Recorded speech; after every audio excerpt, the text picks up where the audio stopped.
Hello focus, आप सभी का स्वागत है हमारे यूट्यूब चैनल बायो कक्षा पर। इस रिवीजन सीरीज के अंदर हम क्या पढ़ने वाले हैं आज? DNA replication. तो चलिए स्टार्ट करते हैं। First is replication. तो रेप्लिकेशन क्या होता है? रेप्लिकेशन एक बायोलॉजिकल प्रोसेस है जिसके अंदर क्या होता है, सेल अपने कंटेंट को डबल करता है डिवाइड होने से पहले, या फिर आप बोल सकते हो कि सेल क्या करता है, अपनी कॉपीज बनाता है और डुप्लीकेट होता है। Semi conservative DNA replication. Semi conservative DNA replication क्या है? तो एक प्रोसेस है जिसके अंदर क्या होता है, जो न्यू मॉलिक्यूल बनता है आफ्टर रेप्लिकेशन, उसमें क्या होता है, वन पेरेंटल स्ट्रैंड होता है और दूसरा न्यूली सिंथेसाइज्ड स्ट्रैंड होता है। यह है हमारा semi conservative DNA replication. Enzyme involve in DNA replication. तो डीएनए रेप्लिकेशन में कौन कौन से एंजाइम इन्वॉल्व हैं, हम उन्हें देखते हैं एक बार। तो पहला एंजाइम है डीएनए हेलिकेज। डीएनए हेलिकेज क्या करता है? तो डीएनए हेलिकेज का काम होता है unwind the DNA helix by breaking hydrogen bond. तो डीएनए हेलिकेज क्या करता है, हमारा जो डबल हेलिक्स है डीएनए का, उसको सिंगल स्ट्रैंड में कन्वर्ट करेगा। ठीक है, अनवाइंड करेगा, डीएनए को क्या करेगा, खोलेगा। पर ये कैसे कर पाता है, अनवाइंड कैसे कर पाता है डीएनए को? हाइड्रोजन बॉन्ड्स को ब्रेक करके। ये हाइड्रोजन बॉन्ड कहाँ थे? तो जो हमारे नाइट्रोजनस बेसिस थे बोथ द स्ट्रैंड पर, वो जुड़े हुए थे आपस में, किसके थ्रू? हाइड्रोजन बॉन्ड के थ्रू। तो यहाँ पर क्या होगा, ये हाइड्रोजन बॉन्ड जब ब्रेक होता है तो हमारा डबल हेलिक्स क्या होता है, खुलना स्टार्ट होता है, मतलब सेपरेट होना स्टार्ट होता है। तो स्ट्रैंड को सेपरेट करा रहा है कौन? हेलिकेज। अब क्या होता है, जब हमारा स्ट्रैंड सेपरेट हो रहा होता है तो कहीं वो दोबारा से क्या ना हो, ज्वाइन ना हो जाए, दोबारा से हाइड्रोजन बॉन्ड ना फॉर्म कर ले। तो इसके लिए यहाँ पर क्या होता है, सिंगल स्ट्रैंडेड बाइंडिंग प्रोटीन्स आते हैं जो कि क्या करते हैं, जो हमारा अभी अभी सेपरेट हुए हैं दो स्ट्रैंड, उन दोनों से स्टिक हो जाते हैं, ताकि ये दोनों स्ट्रैंड क्या हो, दोबारा से आपस में जुड़ ना जाए। नेक्स्ट आता है प्राइमेज। प्राइमेज का काम होता है प्राइमर बनाना। अब ये प्राइमर क्या है? तो प्राइमर क्या होता है, एक short single stranded nucleotide sequences होते हैं। न्यूक्लियोटाइड के कुछ सीक्वेंसेस होते हैं, जनरली ये आरएनए के होते हैं, और ये क्या करते हैं, रेप्लिकेशन को स्टार्ट कराने का काम करते हैं। ठीक है, नेक्स्ट आता है डीएनए पॉलीमरेज। तो डीएनए पॉलीमरेज यहाँ पर एक मेन एंजाइम है। इसका काम क्या होता है, न्यूक्लियोटाइड्स को लेके आना और स्ट्रैंड को सिंथेसाइज करना। तो डीएनए पॉलीमरेज क्या करता है, ऐड कराता है न्यूक्लियोटाइड्स को। ठीक है, ये कैसा एंजाइम होता है, टेम्पलेट डिपेंडेंट एंजाइम होता है, इसको टेम्पलेट चाहिए होता है काम करने के लिए। दूसरा, ये जो इसकी जो डायरेक्शन होती है 5 to 3 डायरेक्शन में काम करता है। हमने देखा था कि जो दोनों स्ट्रैंड थे उनकी पोलैरिटी थी, एक स्ट्रैंड की पोलैरिटी थी 5 to 3, दूसरे की थी 3 to 5। ठीक है, तो डीएनए पॉलीमरेज क्या करता है, 5 से 3 डायरेक्शन में ये काम करता है। डीएनए पॉलीमरेज कैसा होना चाहिए? तो एक हाईली इफिशिएंट और हाई डिग्री ऑफ एक्यूरेसी होती है। एक्यूरेसी क्यों होनी चाहिए? कहीं ऐसा ना हो कि गलत न्यूक्लियोटाइड्स को ऐड कर दे, क्योंकि अगर गलत न्यूक्लियोटाइड्स को ऐड करेगा तो यहाँ पर क्या हो जाएगा, म्यूटेशन कॉज हो सकता है। ठीक है, तो ये हमारा काम हो गया। डीएनए पॉलीमरेज का काम क्या है, न्यूक्लियोटाइड्स को ऐड कराना दोनों स्ट्रैंड्स पर। ठीक है, अब आता है डीएनए लाइगेज। डीएनए लाइगेज को हम सीलिंग एंजाइम कहते हैं, इसे एक मॉलिक्यूलर ग्लू भी कहते हैं। ये क्या करता है, ये जो हमारे ओकाजाकी फ्रैगमेंट जनरेट होते हैं लैगिंग स्ट्रैंड में, उनको ज्वाइन कराने का काम करता है। तो उसको गैप फिलिंग एंजाइम भी बोलते हैं। लास्ट में हमारा आता है टोपोआइसोमेरेज और गायरेज। टोपोआइसोमेरेज यूकैरियोट में प्रेजेंट होते हैं और गायरेज प्रोकैरियोट में प्रेजेंट होते हैं। इसका काम होता है सुपर कॉइलिंग को रिमूव करना। जब हम अपने डीएनए हेलिक्स को खोलते हैं तो क्या होता है, डीएनए तो हमारा बहुत बड़ा है, हमने देखा था, मैंने बताया था प्रीवियस वाले क्लासेस के अंदर। तो अगर ह्यूमन के केस में देखा जाए तो 2.2 मीटर का डीएनए है। ठीक है, तो जब वो हमारा डीएनए खुलता है, ठीक है, तो जब खुल रहा होता है तो पीछे की तरफ क्या होती है, जहां पर पीछे की तरफ टेंशन क्रिएट होती है। तो उस टेंशन को रिमूव कौन करता है, एक एंजाइम होता है, उसका नाम होता है टोपोआइसोमेरेज और गायरेज। तो ये सारे एंजाइम क्या है, इन्वॉल्व होते हैं डीएनए रेप्लिकेशन में। अब चलिए रेप्लिकेशन को समझते हैं। नेक्स्ट आता है terminologies use in DNA replication. तो कुछ टर्मिनोलॉजीज आती हैं डीएनए रेप्लिकेशन में। तो पहला वर्ड अगर आपने सुना होगा तो ओराई। ये ओराई क्या होता है? ओराई का मतलब होता है origin of replication in case of prokaryotes. तो प्रोकैरियोट्स में इसको ओरिजिन ऑफ रेप्लिकेशन कहते हैं।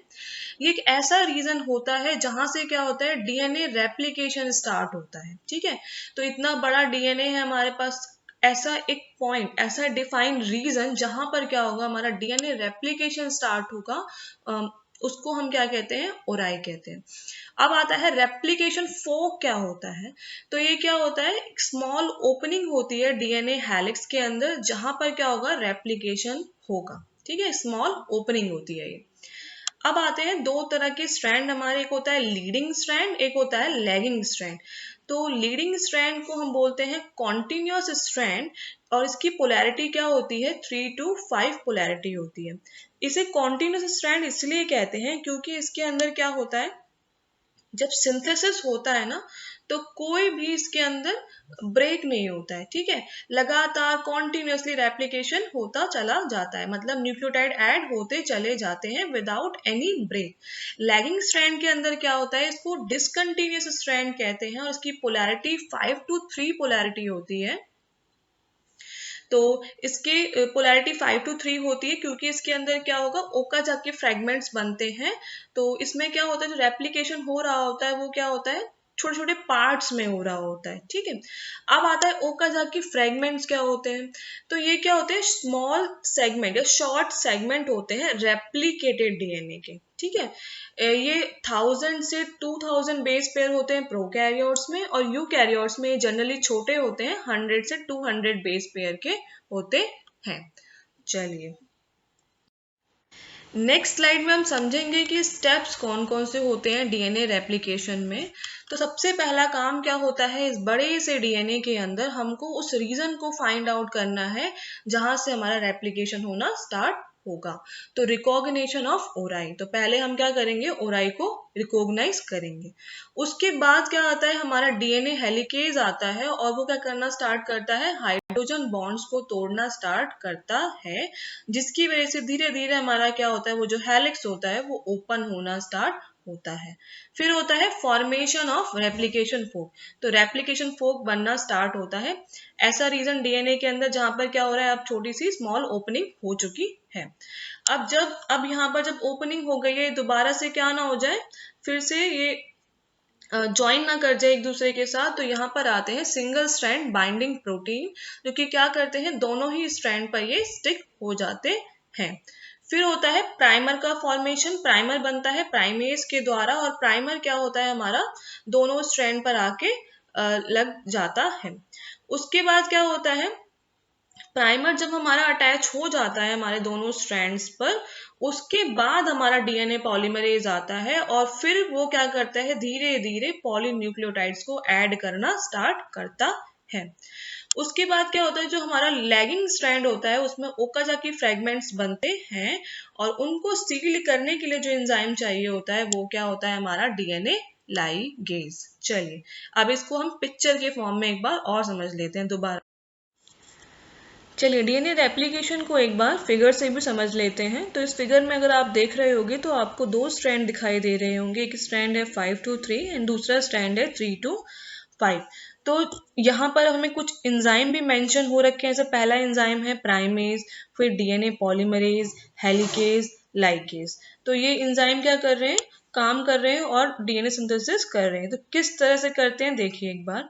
तो यहाँ पर क्या हो रहा है, पहले हेलिकेज काम करता है, वो क्या करता है, हाइड्रोजन बॉन्ड्स को तोड़ता है बिटवीन द नाइट्रोजनस बेसिस। जैसे ही वो हाइड्रोजन बॉन्ड्स को तोड़ता है तो यहाँ पर क्या होगा, हमारा स्ट्रैंड जो होते हैं वो दोनों अलग अलग होना स्टार्ट होते हैं। जब हमारे स्ट्रैंड अलग अलग होना स्टार्ट हो जाते हैं तो यहाँ पर एक स्ट्रक्चर फॉर्म हो जाता है, वी मतलब एक फोक लाइक स्ट्रक्चर होता है, जैसे आपको वी दिखाई दे रहा होगा बनता हुआ। तो यहाँ पर ये क्या हुआ है, हमारे दोनों स्ट्रैंड अलग अलग हो गए। अच्छा, ये दोबारा आपस में दोबारा से जुड़ ना जाए तो यहाँ पर सिंगल स्ट्रैंड बाइंडिंग प्रोटीन क्या होती है, अटैच हो जाती है, दोनों ही जो ओपन स्ट्रैंड है उस पर अटैच हो जाती है। जैसे ही हमारा प्राइमेज आता है वो क्या करता है, प्राइमर फॉर्म करता है। प्राइमर हमारा फॉर्म हो गया, तो यहाँ पर क्या हो गया, हमारा प्राइमर अटैच हो गया। प्राइमर जैसे ही अटैच होता है तो क्या होता है, डीएनए पॉलीमरेज अब काम कर सकता है। तो डीएनए पॉलीमरेज आता है और पॉलीमराइजेशन स्टार्ट करता है, वो न्यूक्लियोटाइड्स को ऐड करना स्टार्ट करता है। तो अब देखोगे कि एक स्ट्रैंड के अंदर तो क्या हो रहा है, कॉन्टिन्यूसली वो सिंथेसाइज कर पा रहा है, पर दूसरे स्ट्रैंड में क्या हो रहा है, ऐसा नहीं हो पा रहा है, यहाँ पर बीच में ब्रेक्स आ रहे हैं।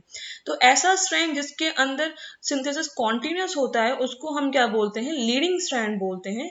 और दूसरे वाले स्ट्रैंड को हम क्या बोलते हैं, जिसके अंदर ब्रेक्स आते हैं बीच बीच में, तो उसको हम क्या बोलते हैं, लैगिंग स्ट्रैंड बोलते हैं। यहाँ पर क्या होता है, सेकेंड वाले स्ट्रैंड के अंदर जिसमें डिसकंटिन्यूस हो रहा है सिंथेसिस, वहां पर जो सेगमेंट्स बनते हैं उनको हम ओकाजाकी फ्रेगमेंट्स कहते हैं। इन ओकाजाकी फ्रेगमेंट्स को ज्वाइन करने के लिए यहाँ पर एक एंजाइम आता है जिसको हम क्या बोलते हैं, लाइगेज बोलते हैं। लाइगेज क्या करता है, एक ग्लू की तरह काम करता है और इन स्ट्रैंड्स को क्या करता है, आपस में सेगमेंट्स को ज्वाइन कर देता है। तो इस तरह से क्या होता है, हमारा धीरे धीरे हेलिकेज फिर आगे बढ़ता जाता है और सिंथेसिस हमारा कंटिन्यू होता रहता है इसी तरह से। अब क्या होता है, जब हेलिकेज काम कर रहा होता है और हमारा डीएनए स्ट्रैंड खुल रहा होता है, तो पीछे की तरफ क्या होता है, टेंशन क्रिएट होती है। ठीक है, उस टेंशन को रिमूव करने के लिए एक एंजाइम होता है जिसका नाम क्या होता है, टोपोआइसोमेरेज और गायरेज। तो इस तरह से क्या होता है, हमारा डीएनए रेप्लिकेशन होता है। आई होप आपको ये वीडियो लेक्चर पसंद आया होगा। अगर आपको ये वीडियो लेक्चर्स पसंद आ रहे हैं तो प्लीज़ हमारे चैनल को लाइक कीजिए, सब्सक्राइब कीजिए और अपने दोस्तों के साथ ज़रूर शेयर कीजिए। Thank you.